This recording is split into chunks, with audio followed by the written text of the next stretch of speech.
Hey, I was in a discussion with my little sister last week, and we were wondering about the Nephilim before the flood.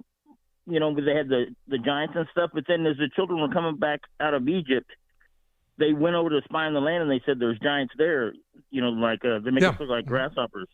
And I was wondering if is that just like a physical thing, like in the race? You know, like some people are bigger than other people, or like the Samoans or something like that? Or Absolutely. I really believe that. I think, and it may very well be in some cultures. Russia tried this as well. You know, having very tall women with very tall men, so they would make a super race of giant soldiers. That was their idea.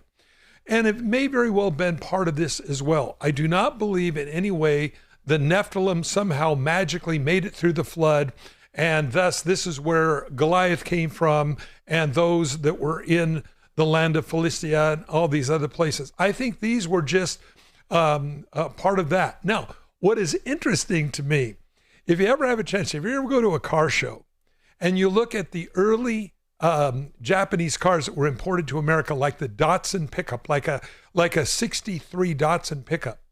I'm 6 foot tall. I can't get in it.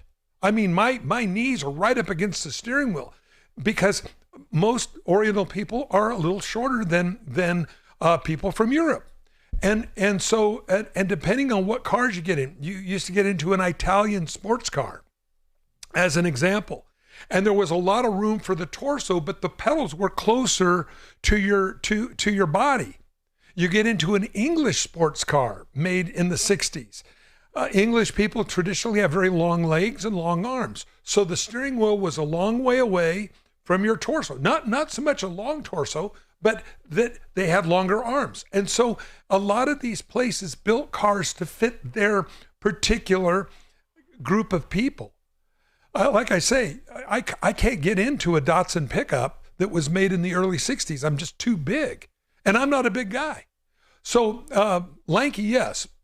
Big, no. But I've seen other from different places around the world. You'll see this. And so I believe that this was just maybe a trait of the Philistines, in part, which made them a little scary, which made, of course, possibly through crossbreeding and things like this may have contributed to that.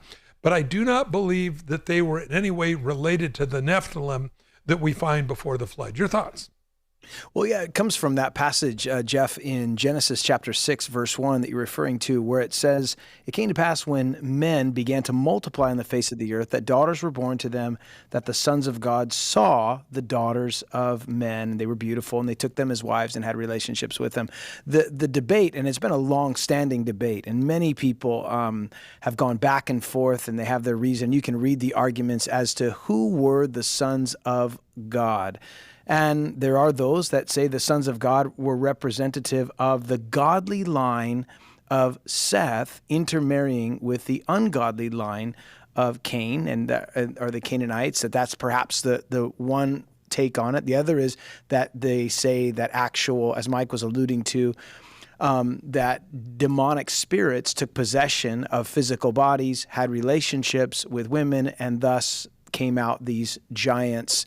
And so you can go back and forth and read those things. What we know for sure when you read this is that the sons of God married the daughters of men. And what did happen is there was an ungodly race that came about that was so evil and so wicked in what they were doing that God destroyed the earth and only saved Noah and his family.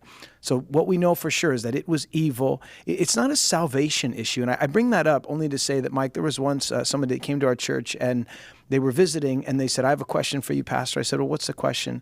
Were the Nephilim demonic spirits or were they human beings? And what you say is going to determine whether or not I come to your church." And I thought, well, that's an interesting question. How about what do you feel lucky? And salvation. What about salvation? Are you concerned about that? So anyways, I think it says what it says, and there is debates on both sides of it. You can go back to Tertullian and all of these from way back and what they said, and then you go a little bit further. So I just think, there was a race that came and they were destroyed because they were so wicked and so evil. I lean towards the Seth, descendants of Seth.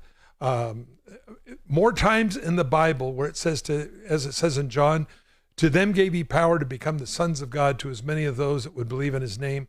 There are more references to the sons of God being human beings than the word sons of God referring to angelic creatures.